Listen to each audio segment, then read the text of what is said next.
ये वैट का तो उदाहरण हमारे सामने है ना।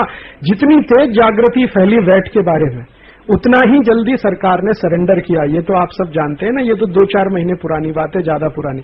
एक एक मुख्यमंत्री ऐसे बोलता था कि सवाल ही नहीं उठता कि मैं वैट लागू ना करूं। ये तो ये छत्तीसगढ़ वाले बताएंगे कि दिग्विजय सिंह और ये अजीत जोगी फूंकार मार मार के कहते थे कैसे हो सकता है कि वैट लागू ना हो। नरेंद्र मोदी बोलता था कि मैं कैसे छोड़ दूंगा वैट नहीं हो। अभी सबकी हवा निकल गई कि नहीं। फाइनेंस मिनिस्टर ने एक दिन कहा, डेट डिक्लेयर कर दिया था दिग्विजय सिंह ने कि मैं तो इसी दिन से कर ही दूंगा, भले कुछ भी हो जाए, सरकार रहे न रहे, मेरा शासन रहे न रहे। इतनी बड़ी बड़ी बातें करने वाले चीफ मिनिस्टर सबकी हवा निकल गई, क्योंकि पार्लियामेंट में रिपोर्ट आ गई। वो रिपोर्ट ये आ गई कि भाई वैट लागू करेंगे तो क्या है। तो आईबी ने बता दिया कि आप जिंदगी भर के लिए भूल जाइए कि आप दोबारा कभी सत्ता में आ सकेंगे। बीजेपी वालों को इतना डर लगा, नरेंद्र मोदी को ऑर्डर हो गया, उनको ऑर्डर हो गया कि नहीं करना, बस नहीं करना, तो चुप बैठे। तो सरकार की ताकत कितनी है वो समझ लीजिए आप। उनको ये समझ में आ गया कि वैट लागू करने से 3-4 करोड़ वोट उनका चला जाएगा, ये उनको समझ में आ गया। कांग्रेस को समझ में आ गया कि हमारा भी वोट बैंक कम हो जाएगा वैट लागू करने से, और ये दूसरे पार्टियों को भी समझ में आ गया कि हमारा भी वोट बैंक चला जाएगा। सीपीएम के वित्त मंत्री की तरफ से वैट शुरू होने के लिए सबसे पहला काम शुरू हुआ था। असीम दास गुप्ता वही कमेटी का चेयरमैन है। वैट लगाने वाली जो कमेटी है, वैट कानून बनाने वाली जो असीम दास गुप्ता है, वो सीपीएम का है। उसी ने सबसे पहले बोला कि मैं नहीं कर सकता मेरे स्टेट में, क्योंकि हम तो पूरे ही उलट जाएंगे अगर हमने ये किया। तो जितनी तेजी से ये हुआ, उससे पता चलता है कि सरकार कितनी कमजोर है। और अगर आप दूसरे कानून के बारे में अगर इतनी ही तेजी से जानकारी फैला सकें तो दूसरे कानून भी विड्रॉ कर लेगी सरकार। ऐसा नहीं है कि वो नहीं करेंगे। उनको बस ये हो जाना चाहिए कि ये वोट अब गया हमारे हाथ से। कितनी भी वर्ल्ड बैंक का प्रेशर, वैट के लिए तो सबसे ज्यादा प्रेशर वर्ल्ड बैंक का है ना, आईएमएफ का है। आईएमएफ वर्ल्ड बैंक का प्रेशर एक तरफ रखा रह गया और भारत की संसद ने बोल दिया कि जी हम नहीं कर सकते। अभी आईएमएफ ने क्या कर लिया या वर्ल्ड बैंक ने क्या कर लिया। कल को इतना ही प्रेशर डब्ल्यूटीओ के लिए हो जाए तो डब्ल्यूटीओ क्या कर लेगा या अमेरिका क्या कर लेगा। ये तो प्रेशर की बात है, और प्रेशर बनाने का सबसे सरल तरीका है माहिती का ज्यादा से ज्यादा लोगों तक पहुंचाना। वैट के बारे में जितनी तेजी से माहिती पिछले 6 महीने में भारत में पहुंची है, उतनी तेजी से माहिती किसी भी कानून के बारे में पहुंच जाए, वो कानून हट जाएगा इस देश में, कहीं से भी पहुंच जाए। तो वो आप कर लीजिए, वो कर लेंगे तो ये एक एक करके, और 2-4 कानून जहां बदले तो बाकी बदलने के लिए दबाव तो लगातार बढ़ता जाए। के लिए आप राजीव दीक्षित को माइनस कर दीजिए, फिर बताइए कि आपका कितना परिचय है लोगों के साथ। ये लड़ाई बहुत मुश्किल है, कठिन है, आप इसको समझ लीजिए। ये लड़ाई अंग्रेजों की लड़ाई से ज्यादा मुश्किल है। था बाहर वाले दूसरे दुश्मन से, आपको लड़ना है अपने ही भाई से। जो आपका ही भाई है, आईसीएस ऑफिसर होके सरकार में अंडर सेक्रेटरी बन के बैठा, उसके साथ आपका संघर्ष है।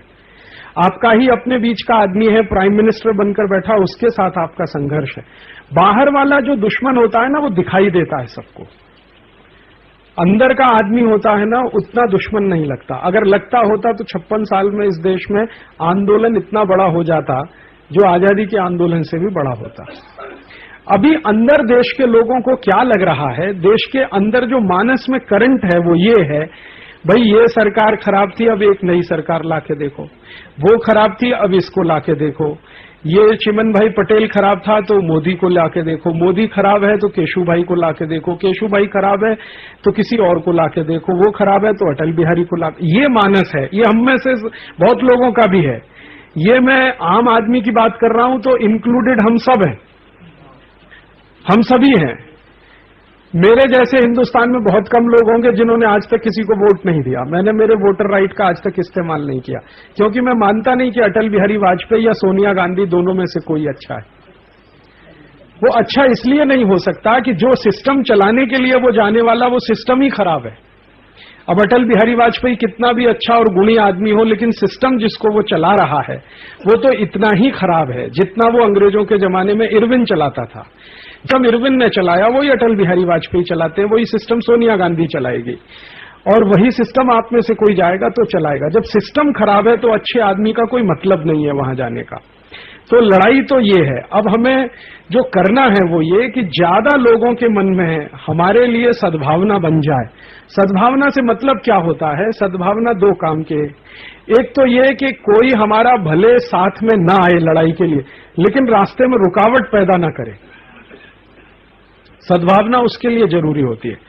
हम ये अपेक्षा नहीं करते कि शहर वाले हमारी लड़ाई में हमारे साथ आएंगे, या ये 4-5 करोड़ लोग हैं वो हमारी लड़ाई में हमारे साथ आएंगे, ये अपेक्षा नहीं है।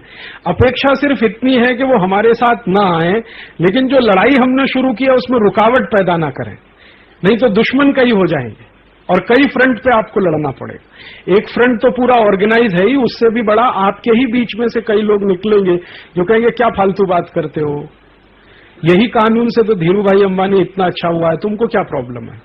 यही कानून से टाटा बिरला अगर इतना अच्छा हुआ है तो आपको क्या प्रॉब्लम है?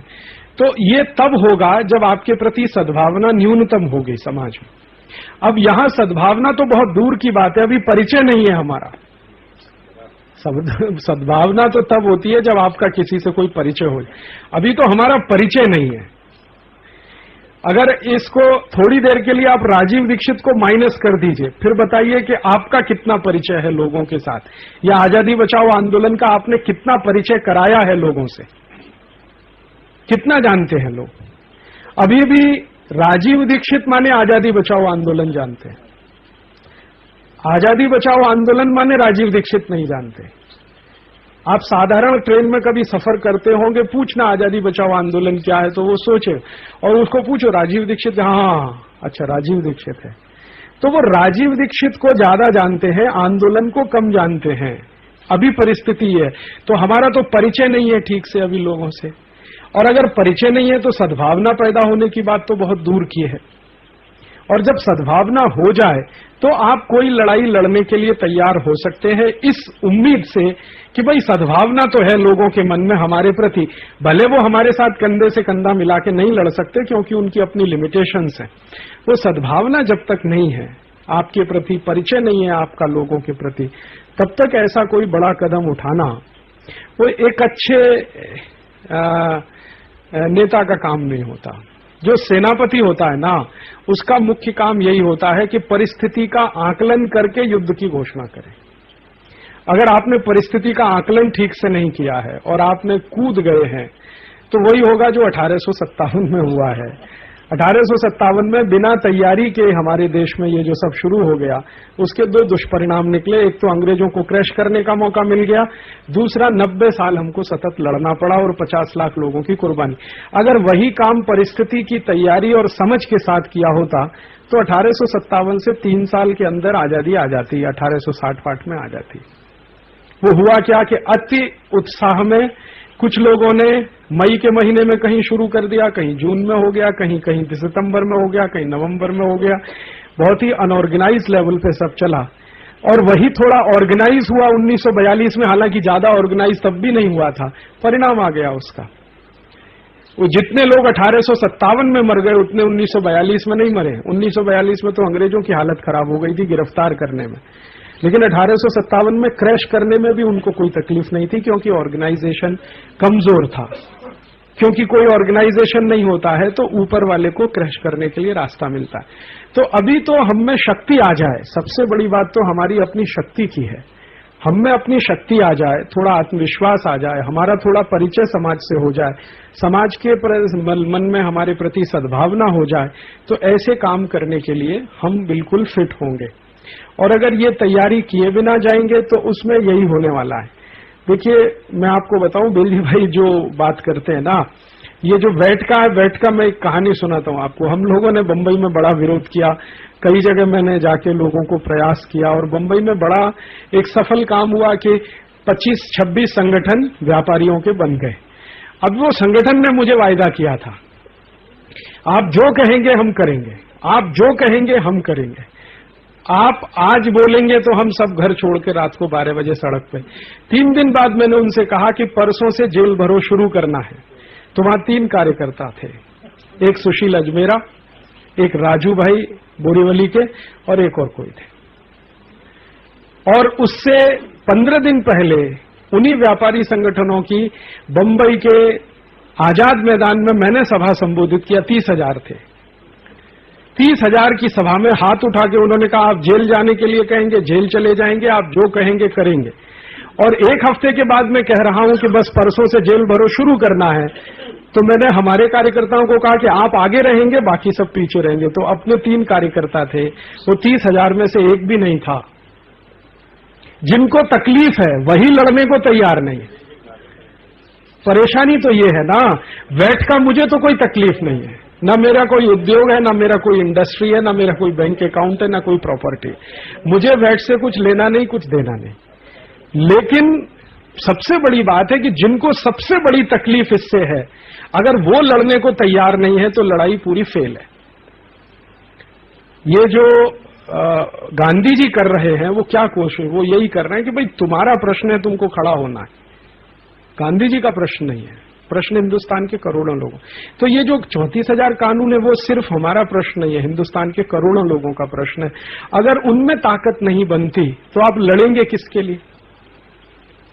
किसके लिए लड़ेंगे? जो विक्टिम है, अगर वो ताकत के साथ नहीं खड़ा होता लड़ाई के लिए, जो डूब रहा है वही अगर हाथ पैर नहीं चलाता बचने के लिए, आप कैसे बचाएंगे उसको? परेशान